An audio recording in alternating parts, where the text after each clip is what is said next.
In the beginning, God created a perfect garden called Eden, a paradise where everything was in harmony. In this garden, he placed the first man, Adam, and from Adam's side, he created Eve, the first woman. Together, they lived in this beautiful garden, walking side by side with God, enjoying everything he had created. There was no pain, no fear, only peace and joy. But there was one rule, just one. God told Adam and Eve that they could eat from any tree in the garden, except for one, the tree of the knowledge of good and evil. God warned them that if they ate from that tree, they would surely die. One day, a cunning serpent approached Eve.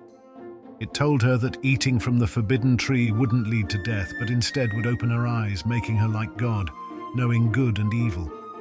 Eve, tempted by the serpent's words and the beauty of the fruit, took a bite, and she gave some to Adam, who ate it as well. In that moment, everything changed. Their eyes were opened, but not in the way they expected. Shame and guilt crept in. They realized they were naked and covered themselves with leaves. When God came looking for them, Adam and Eve hid. They were afraid, something they had never felt before. God asked them what had happened.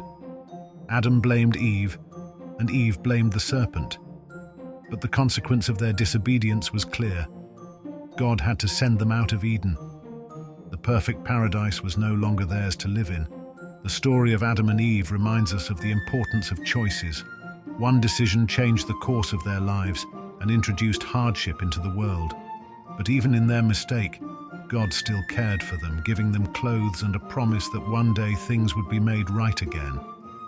Just like Adam and Eve, we all face choices every day. And while we may not always make the right ones, there's always a path back to grace. What choices will you make? Will